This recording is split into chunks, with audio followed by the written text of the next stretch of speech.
السلام عليكم ورحمة الله وبركاته.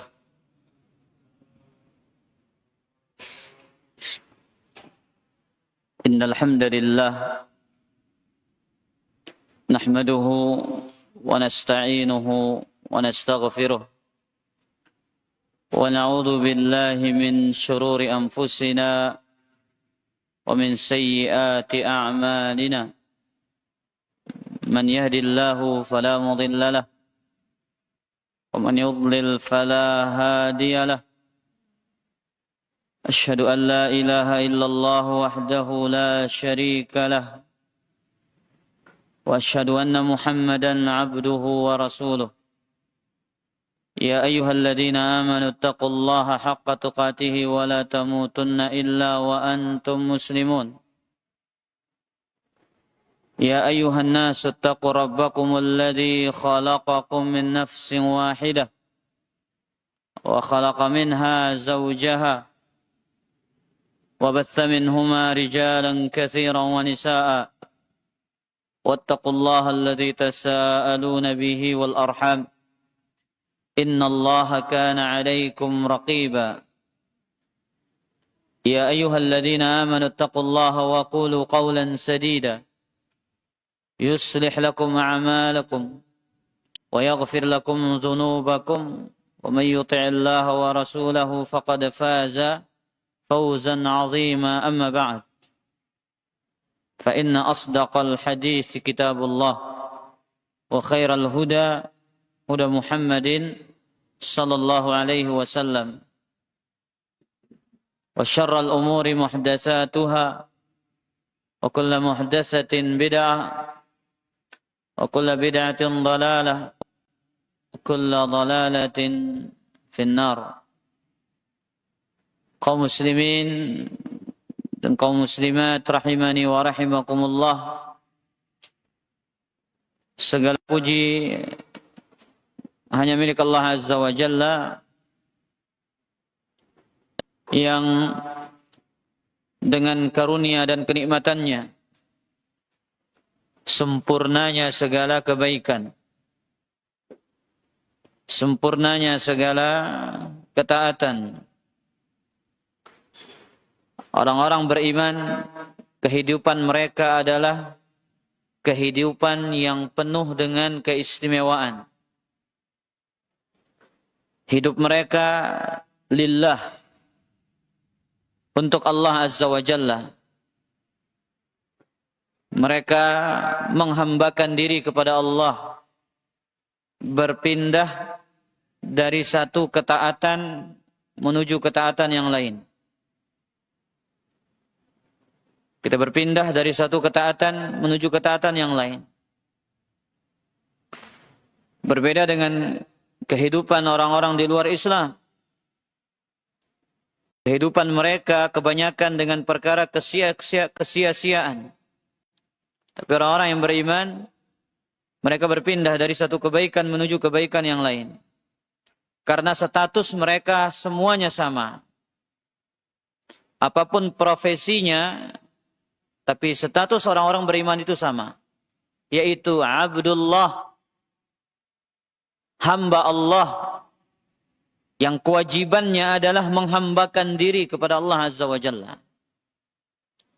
Ya, apapun profesinya, apapun jabatannya, apapun pekerjaannya, sama.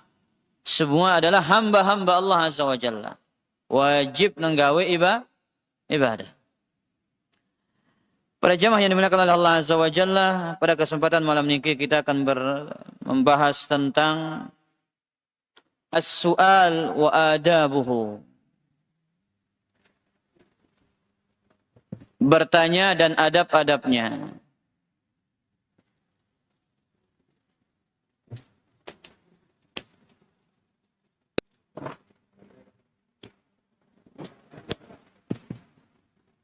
Bertanya dan adab-adabnya.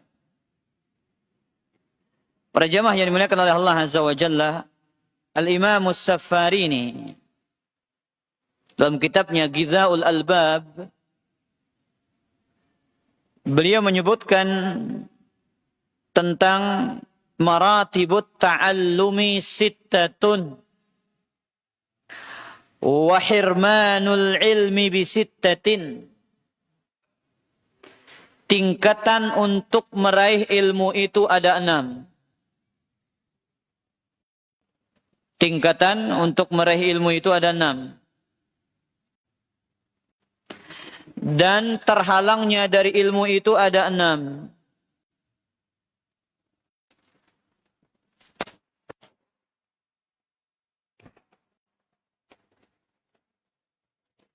Bukan dari sini, Din. Udah? Baik. Kita ulang, tingkatan untuk mendapatkan ilmu itu ada 6. Dan terhalangnya dari ilmu itu juga ada 6. Kata beliau, wa'lam anna lit-ta'allumi sitta maratibah. Ketahuilah, untuk mendapatkan ilmu, seseorang harus melalui 6 tingkatan. Awaluha, tingkatan yang pertama adalah husnus su'al. Baik dalam bertanya. Bagus berketahuan.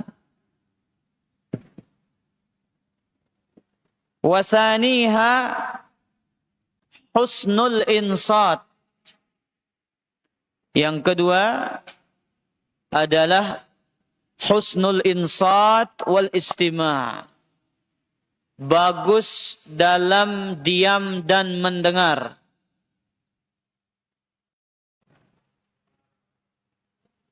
Wasalisuha husnul fahm. Pemahaman yang baik. Dia sensitif memang ini para jamaah.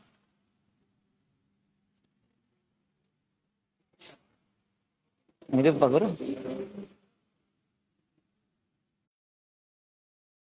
Matikan aja ini.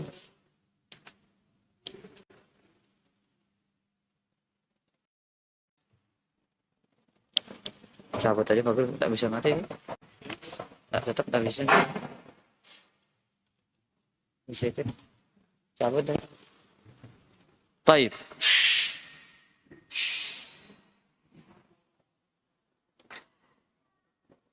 Yang keberapa? Yang ketiga, husnul fahm. Pemahaman yang baik. Warabi'uha al-hifzu, menghafal.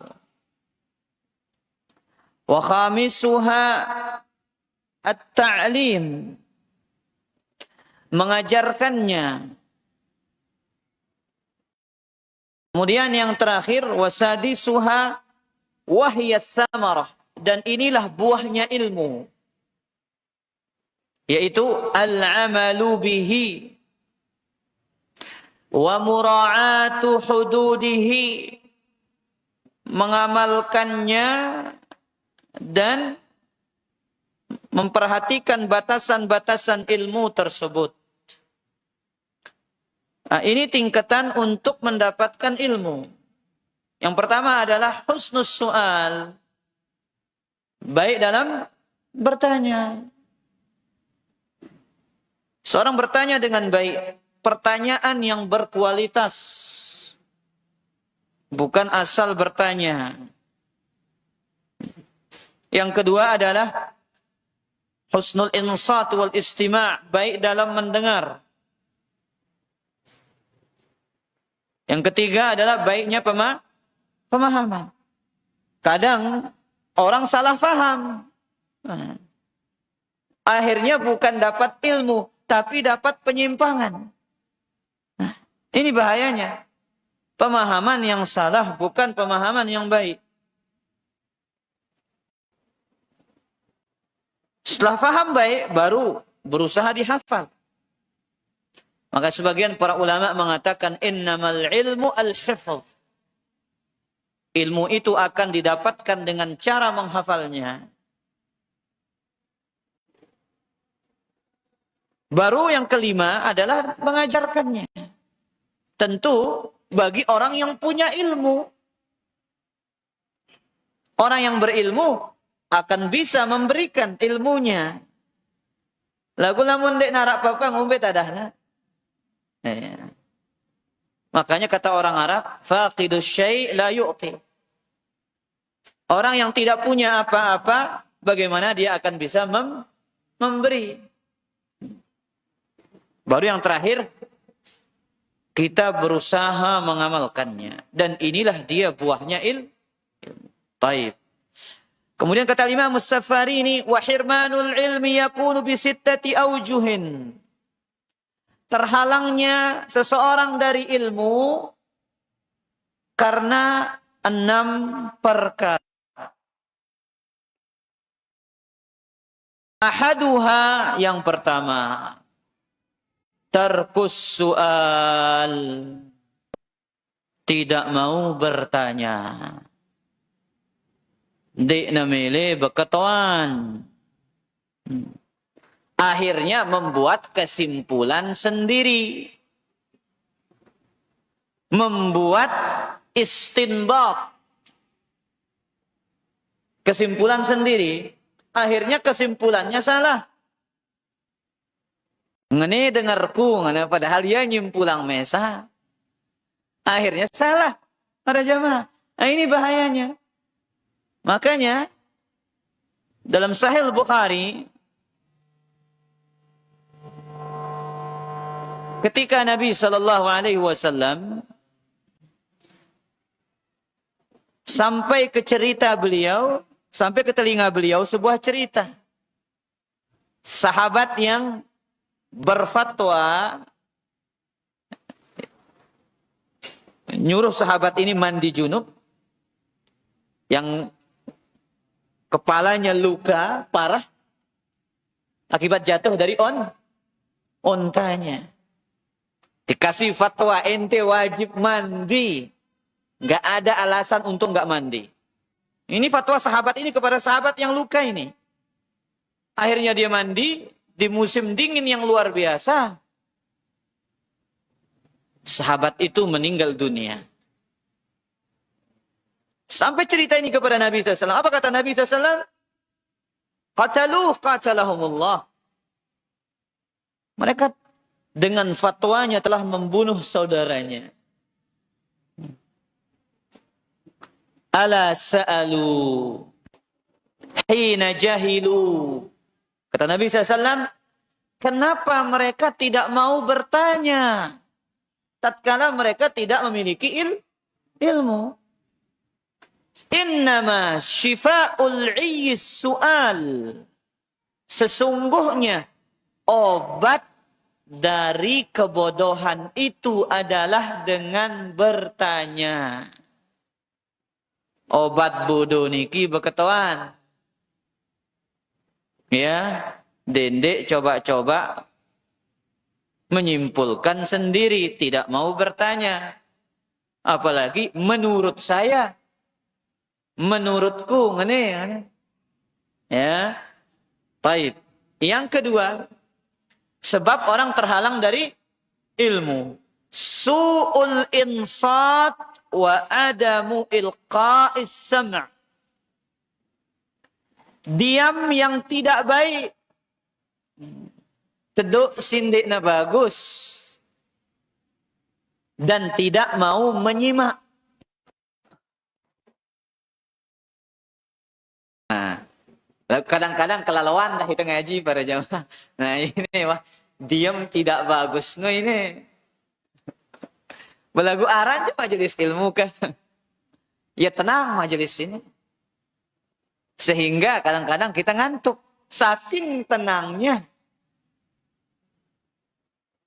Karena Allah menurunkan rahmatnya. Makanya kadang kalau kita tidur, ilmu itu setengah-setengah yang kita dapatkan. Setengah kita dapat. Akibat apa? Kita tidak mendengar secara sempurna. Taib. Yang ketiga, sebab terhalangnya dari ilmu adalah su'ul fahmi, pemahaman yang buruk, pemahaman yang tidak baik. Ndek na bagus pemahaman para jamaah. Taib. Nah, yang ketiga ini, para jamaah yang dimuliakan oleh Allah, pemahaman yang tidak baik ini tidak lain terjadi karena seseorang, ya,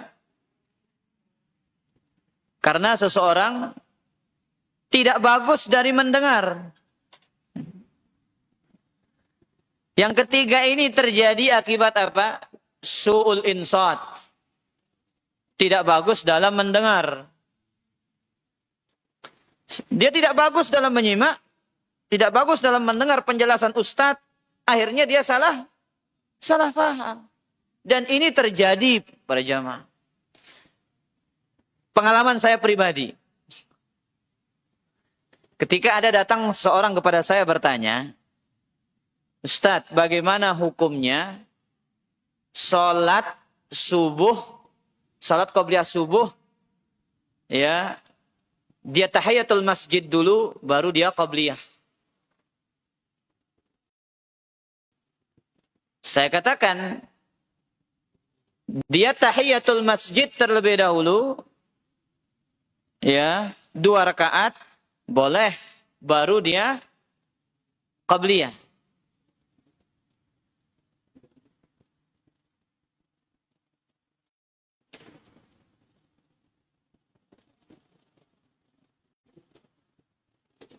Kemudian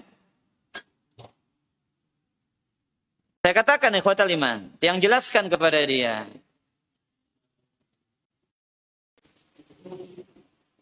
yang lebih utama itu mencukupkan diri dengan dua rakaat. Dia cukupkan dirinya dengan sholat 2 rakaat. Karena itu yang datang dari petunjuk Nabi Sallallahu Alaihi Wasallam. Ujian tengah ajaran ini. Pemacam ujian tuh aja mah. Baik, kita lanjut. Nah, saya katakan kepada yang bertanya ini, lebih utamanya itu 2 rakaat. Itu yang datang dari petunjuk Nabi Sallallahu Alaihi Wasallam, bukan membiasakan diri tahiyatul masjid 2 rakaat dulu baru apa? Qabliyah. Tapi Syekh bin Baz berfatwa boleh dia tahiyatul masjid dulu, kemudian baru salat qabliyah subuh 2 rakaat. Tapi yang utama yang sesuai sunnah itu adalah apa? Cukup 2 rakaat tahiyatul masjid sudah masuk pada qabliyah subuh. Disampaikanlah jawaban saya ini dengan pemahaman yang berbeda. Ya. Akhirnya beberapa orang datang kepada saya. Para jamaah, Ustadz, betul antum mengatakan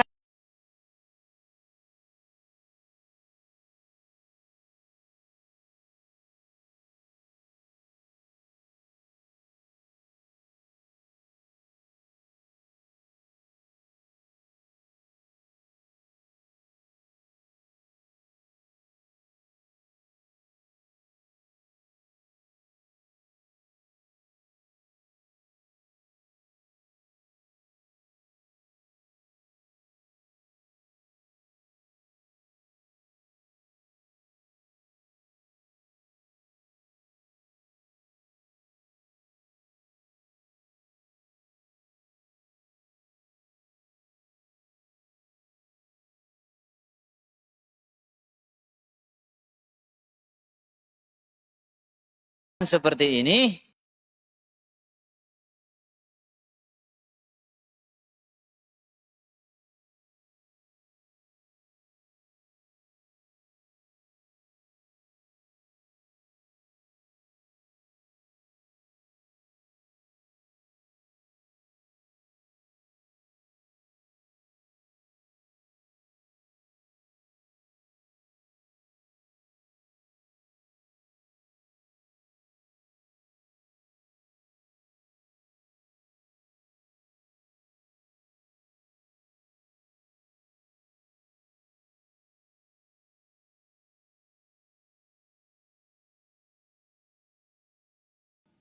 Keempat, adamul hifzi. Tidak menghafal. Urung kita mau ilmu lah, mendek hafal. Apalagi doa. Ya. Makanya terkadang ustadz kita bertanya, kita bingung menjawab. Kenapa para jamaah? Ya inilah penyakitnya. Tidak menghafal. Pada gua tawa itu ustadz darat tadah nang kejaba yang penting tengah ngaji kah. Taib, yang kelima, ada munashrihi wa ta'limihi. Tidak menyebarkan ilmunya dan tidak mengajarkannya. Nah, kata Imam As-Safarini, "Faman khazana ilmahu wa lam yanshurhu ibtalahu Allahu binisyanihi." Barang siapa yang menyimpan ilmunya, tidak mengajarkannya, Allah akan uji dia dengan sifat lupa. Pihaknya lupa. Makanya di antara kata para ulama itu adalah zakatul ilm. Zakatnya ilmu itu adalah dengan mengajarkannya, menyebarkannya. Taib, yang keberapa? Yang terakhir, adamul amali bihi. Tidak mengamalkannya. Ini sebab terhalangnya ilmu. Makanya Imam Ahmad rahimahullahu ta'ala, ya, kata Imam Ahmad rahimahullah, metode beliau dalam menghafal. Apa kata beliau? Kuntu asta'inu ala hifzil hadis bil amali bihi.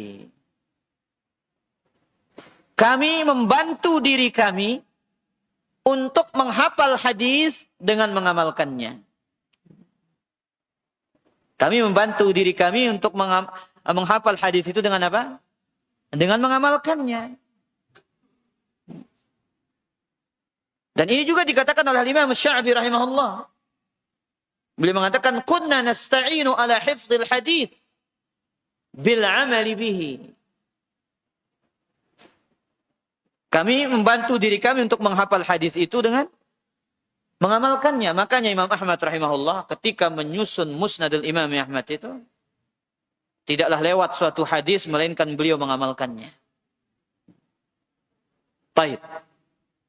Kita masuk pada pembahasan kita tentang adab-adab bertanya. Para jamaah yang dimuliakan oleh Allah Azza wa Jalla.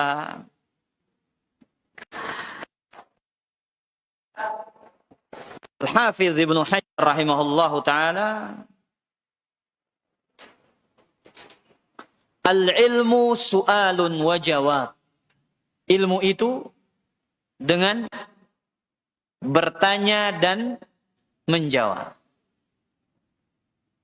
Kemudian kata Abdullah bin Abbas ketika ditanya oleh seorang lelaki, bima asabta hadzal ilm? Wahai Abdullah bin Abbas, engkau ini samudranya ilmu. Beliau gelarnya Abdullah bin Abbas ini adalah bahar, samudranya ilmu. Sehingga tabi'in datang bertanya kepadanya, bima asabta hadzal ilm? Bagaimana caramu mendapatkan ilmu yang seluas samudra ini? Apa kata beliau? Bilisanin sa'ul wa qalbin aqul. Lisan yang sering bertanya. Makanya disebutkan dalam kutubus sirah, kitab-kitab sejarah, Abdullah bin Abbas ini keluarga sepupu Nabi sallallahu alaihi wasallam, ya, dia membuang rasa bangganya sebagai keturunan Nabi. Dia datangi pintu-pintu rumahnya sahabat.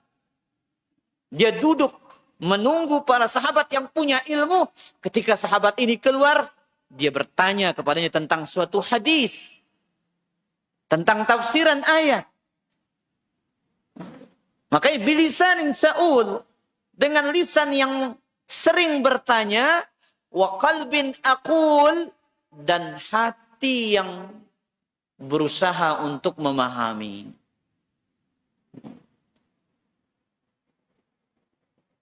Baik. Kita baca satu hadis dan di sini ada adab bertanya. Hadis riwayat Al-Imam Al-Bukhari dari Abu Musa Al-Ash'ari radhiyallahu taala anhu. Abu Musa mengatakan radhiyallahu taala anhu, su'ilan nabiyyu sallallahu alaihi wasallam an asya'a karihaha. Nabi sallallahu alaihi wasallam pernah ditanya tentang beberapa hal yang beliau tidak sukai.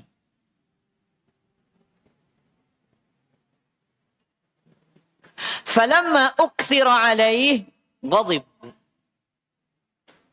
Ketika terlalu banyak pertanyaan seperti itu, Nabi SAW marah.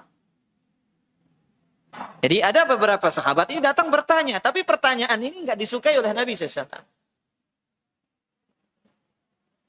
Kemungkinan besarnya pertanyaan ini tidak bermanfaat. Baik.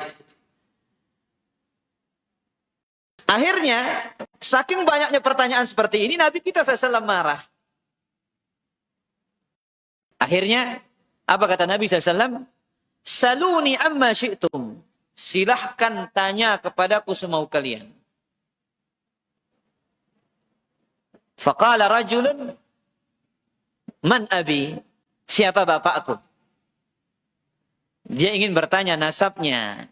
Saya Abu balokku. Qala abuka Hudzafah. Engkau ini nenek moyangmu siapa? Hudzafah. Faqama akharu. Datanglah laki lain lagi. Mengatakan, man abi ya Rasulullah sallallahu alaihi wasallam. Siapa bapakku wahai Rasulullah sallallahu alaihi wasallam?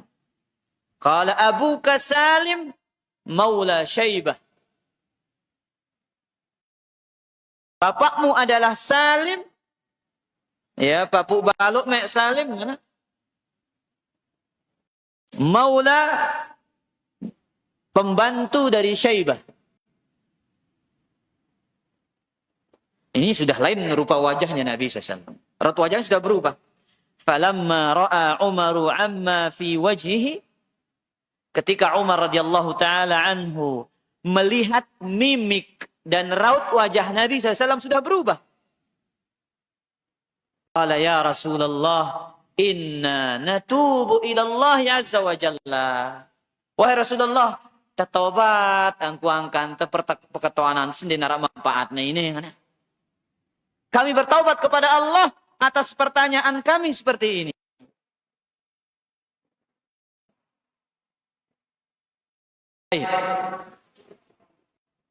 Dalam riwayat yang lain, ya, apa kata Umar? Radina billahi rabban wa bil islami dinan wa bi Muhammadin sallallahu alaihi wasallam nabiyya. Ini kata Umar. Ingin menunjukkan kepada Nabi sallallahu alaihi wasallam bahwasanya apa yang mereka lakukan itu salah dan kami ridha Nabi Muhammad sallallahu alaihi wasallam sebagai nabi. Baik. Apa faedah dari hadis ini? Kaitannya dengan su'alu 'anil aham.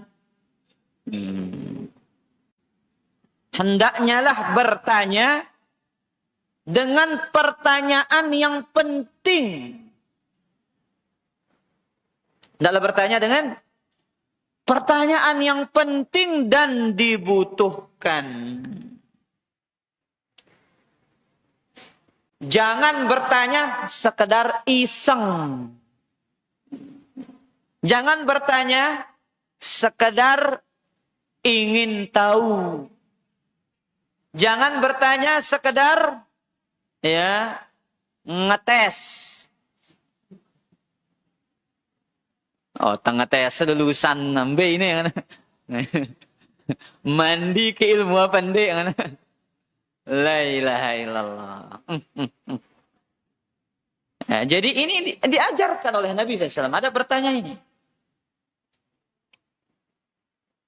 Ya. Al-Imam Al-Aini dalam Umdatul Qari menjelaskan hadis ini. Apa kata beliau? Fa'innal alim la yus'al illa fima yuhtaju ilaih. Seorang yang berilmu jangan ditanya kecuali perkara yang penting dan dibutuhkan.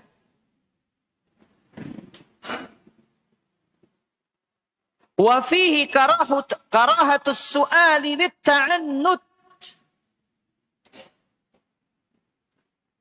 Dan hadis ini menunjukkan dibencinya bertanya litta'annut karena keras kepala atau pertanyaan mempersulit diri sendiri. Maka kita ingat kisah yang disebutkan oleh Imam Al-Bukhari rahimahullahu taala dari Mu'adzah, ya, bertanya kepada Aisyah radhiyallahu taala anha. Apa kata Mu'adzah ini bertanya? Ma balun nisa taqdis sauma wala taqdis salah. Kenapa para wanita itu disuruh mengqadha puasa, tidak disuruh mengqadha apa? Salat. Padahal kita tahu salat itu lebih wajib daripada berpuasa.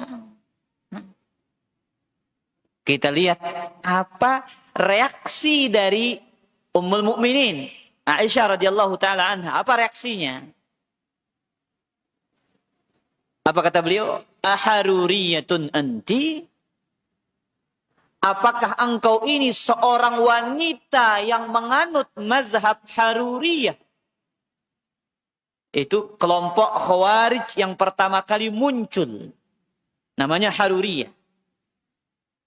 Yang muncul di daerah Harura saat itu. Di Kufah, di Irak. Apakah engkau menganut mazhabnya Khawarij sehingga kau bertanya dengan pertanyaan seperti ini? Pertanyaan keras kepala, pertanyaan untuk mempersulit diri sendiri. Apa jawabannya? Walakinni as'al. Oh, ndek nengeno ini. Kita ingin tahu ilmunya. Ya, kita ini pengen tahu ilmunya. Bukan iseng. Bukan pertanyaan ngetes, bukan pertanyaan untuk mempersulit diri sendiri, enggak. Apa jawaban Aisyah? Kana yusibuna dzalika fanu'maru biqada'is shaum wa la nu'maru biqada'is shalah. Iya, dahulu kami para wanita haid di zaman Nabi SAW, kami diperintahkan mengqada puasa, tidak disuruh mengqada salat. Itulah perintah agama. Perintah agama, wah ini kan. Makanya kalau kita lihat kitab Taisirul Alam, Syarah Umdatul Ahkam, Al-Imam Al-Bassam di situ mengatakan, apa kata beliau? Al-inkaru, bolehnya mengingkari, ya, ala kulli man sa'ala su'alit ta'annut wa mujadalah. Bolehnya mengingkari orang yang bertanya dengan pertanyaan keras kepala atau pertanyaan dalam rangka mendebat. Ini boleh diingkari. Dengan kata Aisyah tadi, aharuriyatun anti. Apakah engkau ini penganut apa? Mazhab Khawarij. Dan lihat para jamaah. Nabi SAW marah enggak tadi? Marah. Karena pertanyaan-pertanyaan yang tidak berkualitas. Ya. Para ulama menjelaskan, apa pertanyaannya? Siapa bapakku? Siapa pembalokku? Kata para ulama, pertanyaan ini muncul ya karena para sahabat itu was-was siapakah keturunan mereka di masa lampau itu. Mereka was-was siapa nenek moyang mereka. Ya. Dan pertanyaan ini seolah-olah ingin menguji kenabian Nabi kita. Ngetes. Nah, kira-kira tahu nah ke balok si Nabi kan? Apakah Nabi SAW tahu siapa nenek moyang saya? Maka dia bertanya, satu datang siapa bapakku? Siapa nenek moyangku? Lain datang siapa nenek moyangku? Datang lagi siapa nenek moyangku?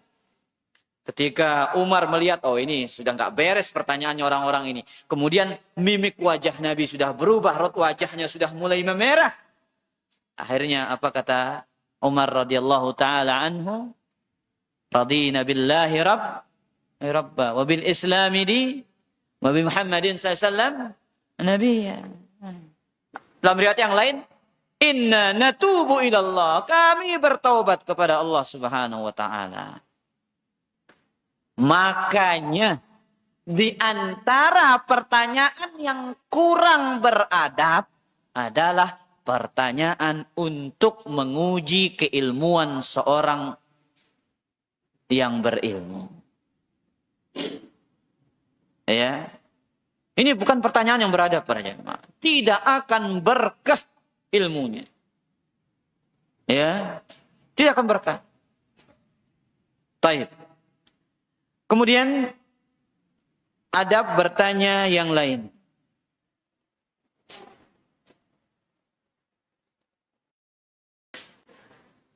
As-su'alu min ajlil amal, la lil mira'i wal jidal. Bertanya untuk mengamalkan. Bertanya untuk mengamalkan. Bukan untuk mendebat.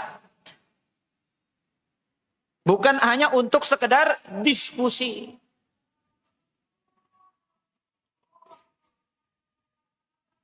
Kata Al-Hafidh Ibnu Rajab Al-Hambali rahimahullah, at-tafaqquh fid din, menuntut ilmu agama, belajar agama, was-su'alu 'anil ilm. Kata Ibnu Rajab, kita belajar agama ya, dan bertanya tentang ilmu, innama yuhmadu, itu akan bernilai pujian. Itu akan terpuji. Kapan? Idza kana lil amali. Apabila pertanyaan itu tujuannya untuk diamalkan. Dia dapat ilmu, diamalkan. Ini hukumnya apa? Haram. Kemudian, oh iya, saya tahu. Sekarang saya harus berhenti dari yang haram ini. Itu terpuji. Tapi ada ya yang namanya macam-macam manusia, macam-macam penuntut ilmu. Dia tawaf keliling ustadz dengan pertanyaan yang sama untuk mencari pembenaran untuk dirinya sendiri. Ini kurang pas. Pindah si lain. Dijawab masih pindah ini. Ngampus si ketelu. Masih kurang. Nah si keempat lah ini je pas. Kumbe na. Kenapa dia mengatakan yang keempat yang pas? Sesuai dengan keinginannya. Sesuai dengan nafsunya. Sesuai dengan pembelaan dan pembenaran dirinya sendiri. Nah, ini enggak dipuji sama sekali. Walihadzal makna. Nah, dan termasuk makna ini para jamaah. Karena katsirun minas sahabati wat tabi'in yakrahuna as-su'al 'anil hawadits qabla wuqu'iha. Para sahabat, para tabi'in, mereka membenci bertanya tentang suatu perkara yang belum terjadi. Nah, dindek beketawan lah mendek manter terjadi. Salah seorang sahabat Zaid bin Thabit, "Idza su'ila 'an syai' yaqulu kan hadza." Jikalau beliau ditanya, kalau begini dan begini dan begitu, apa kata beliau? Da'u hatta yaqul. Ya, tunggu dia terjadi dulu baru saya jawab. Anti apa? Ya, tunggu dulu terjadi baru saya mau jawab, kata Zaid bin Thabit. Maka jangan bertanya tentang suatu peristiwa yang belum terjadi. Taib. Kemudian ada berikutnya at-talattuf wa husnus su'al. Menggunakan bahasa yang lembut dan baik dalam bertanya.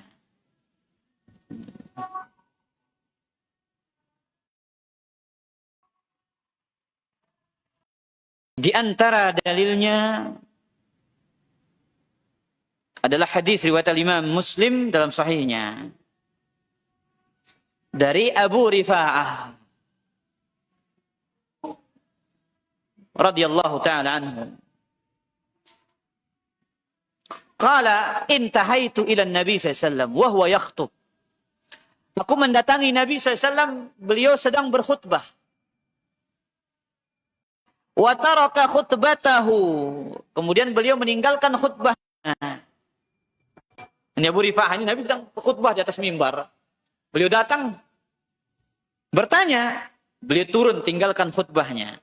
Fa'ata bi kursiyin hasibtu qawaimahu hadidan. Beliau membawa satu kursi, kaki-kakinya terbuat dari besi. Faqa'ada alaihi Rasulullah SAW. Kemudian beliau apa? Duduk.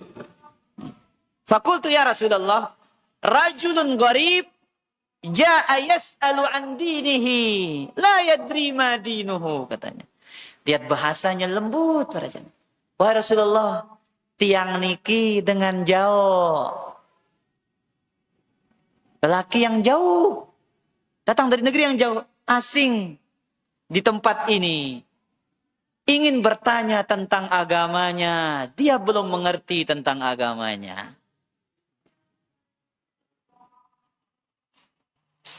Kemudian lihat, bayangkan, Nabi tinggalkan khutbahnya para jamaah. Nabi sedang berkhutbah ini. Lepas khutbahnya, turun ambil kursi. Kemudian apa kata dia? Waja'ala yu'allimuni mimma 'allamahu Allah. Kemudian beliau mengajarkan aku ya, ilmu yang diajarkan oleh Allah kepadanya. Barulah kemudian beliau kembali naik ke atas khutbahnya, kemudian melanjutkan khutbahnya. Kata Imam Nawawi rahimahullah. Nah, perhatikan kata Imam Nawawi, kita tutup dengan ini. Istihbabu talattufis sa'il fi ibaratihi wa su'alihi lil alim. Disunnahkan. Nah, ini sunnah ini. Menggunakan bahasa yang lembut dan indah ketika bertanya kepada orang berilmu. Ya. Makanya nanti kita akan lanjutkan insyaallah pada poin berikutnya, ada bertanya yang lain. Kita melihat bagaimana halusnya bahasa para sahabat tatkala bertanya. Baik, silakan azan dulu para jemaah. Bismillah. Cokang dulu.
Alhamdulillah, wassalatu wassalamu ala rasulillah wa ala alihi wa ashabihi wa man tabi'a hudahu amma ba'du. Silakan ada bertanya.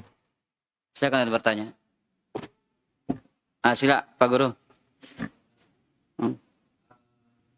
Dengan penghalang atau mendapatkan ilmu yang pertama kan mana kita memahami masalah ini kalau dikaitkan dengan hadis Nabi kita dan hubungan tentang larangan dan perintah kalau tidak salah mana itu anhu bajikan ilmu Fa'tu bihi mastata'tum wa inna ma ahlaka kasratu masailihim. Di dalam hadis ini kan di situ dikatakan binasanya mata tadul itu karena mereka banyak pertanyaan. Baik. Bagaimana tentang hadis yang sahih yang diriwayatkan oleh Imam Al-Bukhari dan Imam Muslim, ya, hadis Abu Hurairah ini. Wa inna ma ahlaka ya alladzina min qablihim fa inna ma ahlaka alladzina min qablikum kasratu masailihim, kemudian yang lain kasratu su'alihim wa ikhtilafuhum ala anbiya'ihim. Apa maksudnya di sini? Tentang banyaknya bertanya. Yang dimaksud di sini adalah sebagaimana dijelaskan oleh para ulama kita, pertanyaan-pertanyaan yang tidak bermanfaat. Pertanyaan-pertanyaan yang seharusnya tidak ditanyakan sehingga dikhawatirkan akan menjadi kewajiban bagi mereka sehingga mereka tidak sanggup untuk mengerjakannya. Jadi terkadang para sahabat dulu bertanya tentang sesuatu yang berat. Ya. Sehingga Nabi SAW khawatir jangan-jangan gara-gara pertanyaan itu Allah akan menurunkan syariat yang nanti mereka tidak sanggup untuk mengamalkannya. Makanya hadis ini kata para ulama, an-nahyu anil as'ilah allati la naf'a fiha. Hadis ini menunjukkan larangan banyak bertanya tentang pertanyaan yang tak berfaedah, yang tidak berbobot. Ya, tidak ada nilai manfaatnya.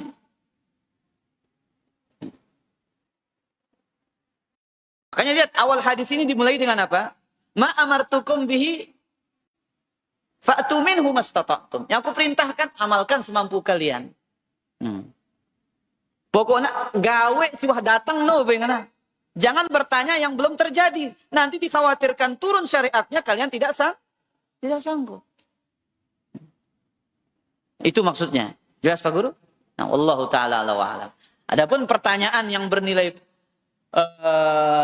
ilmu ya, ini dituntun. Bahkan sahabat seringkali bertanya tentang ayyul amali ahabbu ilallah. Ya. Kemudian dullani ala amalin. Tunjukkan kepadaku suatu amalan yang dengannya aku masuk ke dalam surga. Ini pertanyaan-pertanyaan yang bermanfaat dan seringkali diulang-ulang oleh para sahabat. Nah, karena itu pertanyaan yang tidak penting, yang tidak dibutuhkan, jangan ditanya. Wallahu ta'ala a'lam. Sila juga kah?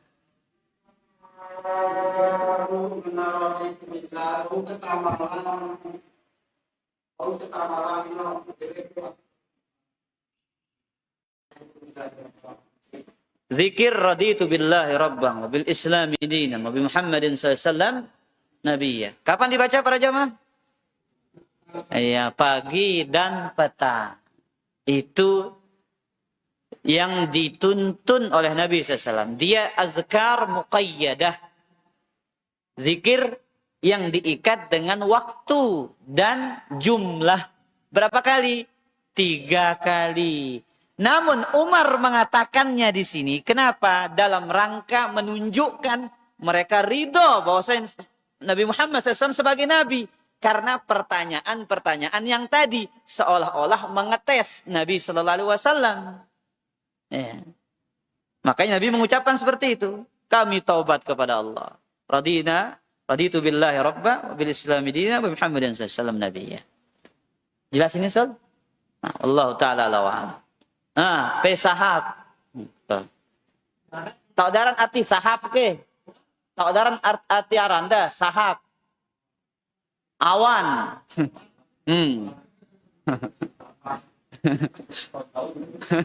Awan. Kajana.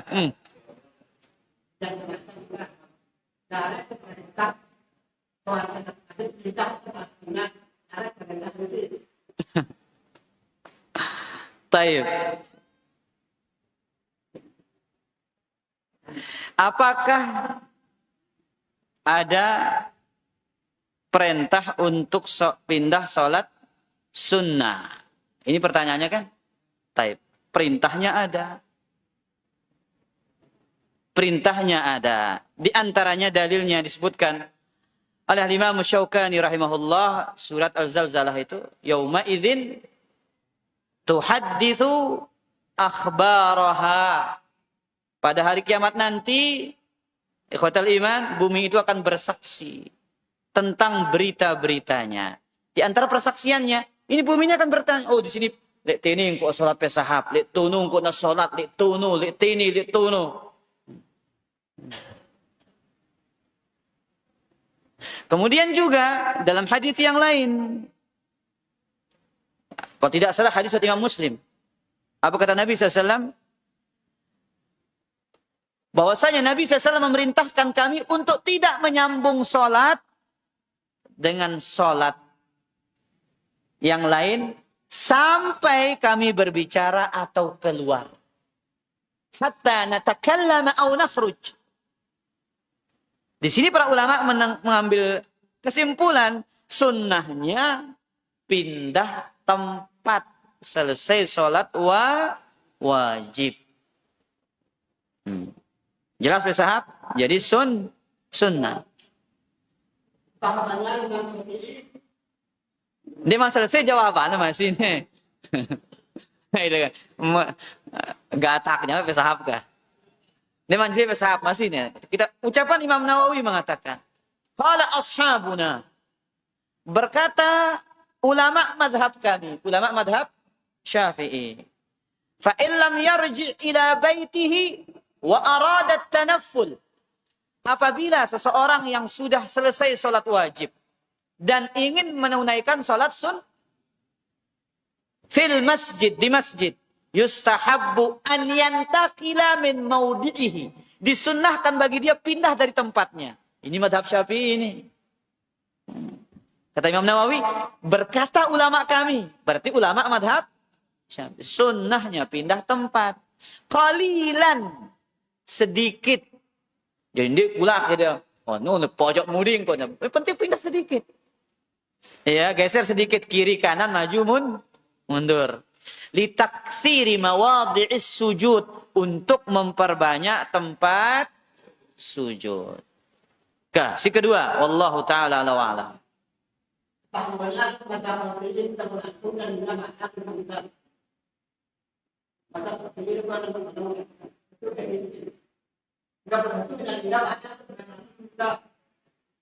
Baik. Apakah benar ya menyentuh wanita itu membatalkan wudu dalam madhab Syafi'i? Seingat tiang, iya, membatalkan wudu itu dalam madhab Syafi'i menurut pendapat yang lebih kuat mereka. Ya, itu seingat tiang. Tapi perlu yang mungkin murajaah kembali tentang masalah ini. Tapi seingat tiang, betul dalam madhab Syafi'i pembatal wudhu mereka itu adalah apa? Menyentuh wanita. Namun kalau kita berbicara pendapat yang lebih kuat itu, bahwasanya tidak membatalkan. Buktinya Nabi Sallallahu Alaihi Wasallam mencium istrinya ketika akan keluar sholat. Nah, wallahu taala a'la wa a'lam.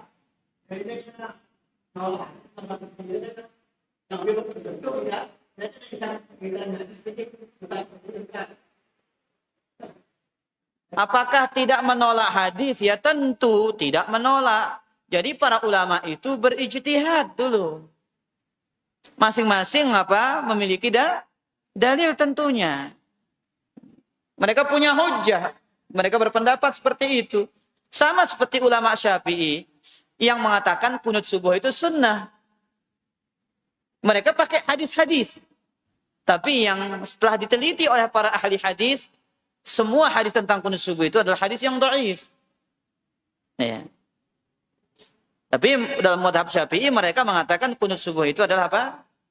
Sunnah. Jelas ke sahab? Wallahu ta'ala ala wa'ala. Sila.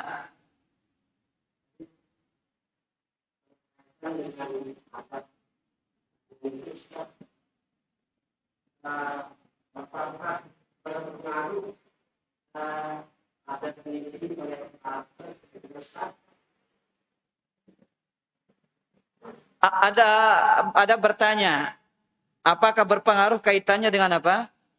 karakter.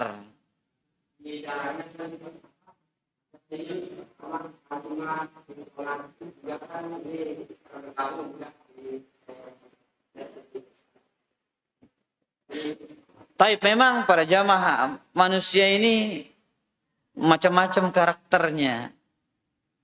Ada yang ceplas-ceplos ngomongnya seperti itu. Ya tentu berpengaruh para jamaah. Makanya dahulu di zaman Nabi itu ada Arab-Arab Badui itu.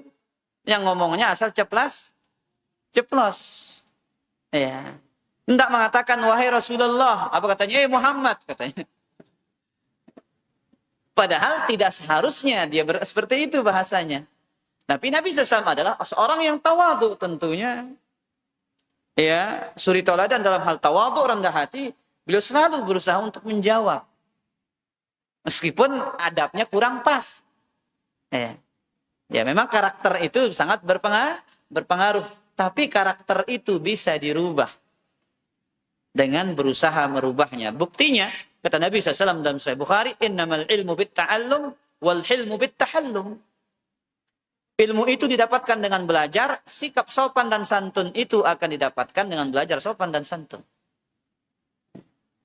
Allahu ta'ala ala wa'ala. Wah, ini. Baik, demikian kajian kita pada kesempatan malam ini. Kurang lebihnya mohon maaf. Subhanakallah wa bihamdika. Asyhadu an la ilaha illa anta astaghfiruka wa atubu ilaik. Wassalamualaikum warahmatullahi